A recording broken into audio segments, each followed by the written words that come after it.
NSDI digital institute और oxygen man foundation के संयुक्त तत्वावधान में के पैलेस रकाबगंज में डॉक्टर भीमराव अंबेडकर जयंती के अवसर पर आयोजित एक कार्यक्रम ने पारंपरिक आयोजनों से हटकर सामाजिक बदलाव का सशक्त संदेश दिया। इस अवसर पर लगभग 400 गरीब परिवारों को कपड़े वितरित किए गए, जबकि कुछ जरूरतमंद परिवारों को सिलाई मशीनें प्रदान की गईं, ताकि वे आत्मनिर्भर बन सकें और अपने जीवनयापन को सुदृढ़ कर सकें। ऑक्सीजन मैन के नाम से प्रसिद्ध राजेश जायसवाल ने अपने संबोधन में कहा कि डॉक्टर अंबेडकर का जीवन हमें सिखाता है कि शिक्षा और जागरूकता ही वास्तविक परिवर्तन का आधार है।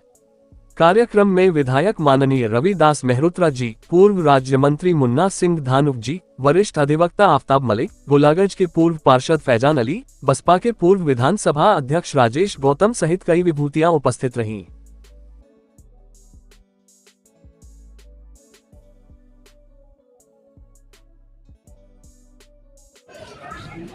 सर, बाबा साहब भीमराव अंबेडकर जी की 135वीं जयंती आज कल मनाई गई है और उसी के उपलक्ष्य में यहाँ पे एक कार्यक्रम है जिसमें आप उपस्थित हुए हैं, तो क्या कहना चाहेंगे बाबा जी के साहब के बारे में?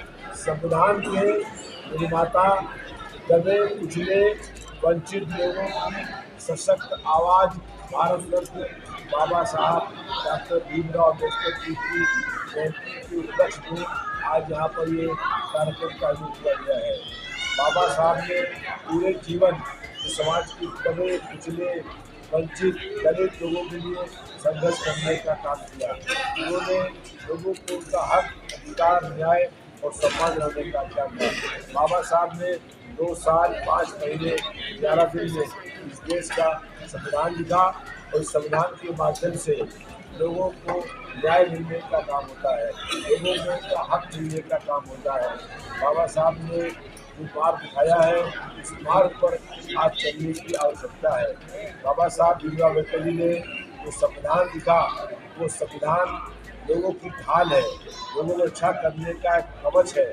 इसलिए हम लोग ये संकल्प करते हैं कि बाबा साहब ने जो रास्ता दिखाया है, उस रास्ते पर चल करके समाज के दबे कुचले वंचित दलित लोगों के हक, अधिकार, न्याय और सम्मान के अनुसार संघर्ष करने का काम करते रहें। जी राजेश जी, आज SRNQ एजुकेशनल वेलफेयर सोसाइटी की तरफ से बच्चों को यहाँ पर कपड़े वितरित करे जा रहे हैं, क्या कुछ कहेंगे सर इस पूरे कार्यक्रम को लेकर? ये सोसाइटी लगभग 20 साल से काम कर रही है और लगातार कभी आर्मी पैलेस में कहीं आसपास के एरिया में काम करती है, बहुत मेहनत करती है। ये सोसाइटी सिर्फ बच्चों की पढ़ाई पे और प्लस जो भी गरीब परिवार है उनके किसी न किसी रूप में, चाहे वो अनाज के रूप में हो या सामान के रूप में, किसी भी रूप में उनको कहीं ना कहीं मदद करती है। मैं भी उससे जुड़ा हुआ हूँ, इसलिए मुझे लगता है मैं हर प्रोग्राम में हाथ में। आज कितने बच्चों को यहाँ पर वस्त्रों का वितरण किया जा रहा है? 4 बच्चे क्या, पूरे परिवार की बात कर रहे हैं, चाहे वो महिला हो या पुरुष हो या बच्चे, सभी के लिए आज 400 बच्चों का हमारे 400। अपनी तरफ से सर क्या कुछ संदेश देना चाहते हैं सोसाइटी को लेकर? यही संदेश देना चाहते हैं। इसी तरह से हम जैसे इस तरह की सोसाइटी में बहुत से लोगों को आगे आना चाहिए, तो हमारे देश में नो डाउट बहुत गरीबी है और जो हमारी बाबा भीमराव अम्बेडकर का एक सपना था कि सबको एक समान रहना है, एक समान से तरीके से देखना है, चाहे वो किसी रूप में हो, शिक्षा के रूप में हो या किसी भी रूप में हो, तो इसके लिए हम जैसे कुछ लोगों को आगे आना पड़ेगा, जिससे उन गरीबों को एक, मुझे लगता है, एक सही रास्ता मिले और सामंजस्य बना रहे आपस में। ठीक। सबसे पहले तो मैं अपने परिचय देना चाहूँगा। मेरा नाम मुन्ना सिंह धानुक है। मैं उत्तर प्रदेश सरकार में, पिछली सरकार में पूर्व राज्य मंत्री रहा हूँ और आज नहीं बल्कि कल हम लोग मना चुके हैं बाबा साहब की 135वीं जयंती। उसी के उपलक्ष्य में आज यहाँ पर यह कार्यक्रम रखा गया है, बच्चों को पुरस्कृत करने के लिए भी और जो हमारे सम्मानित लोग हैं उनका सम्मान करने के लिए भी। आज मैं इतना कहना चाहूँगा कि बाबा साहब ने जो काम किया है, आज हम लोग उन्हीं की बदौलत यहाँ इस कुर्सी पर बैठे हैं।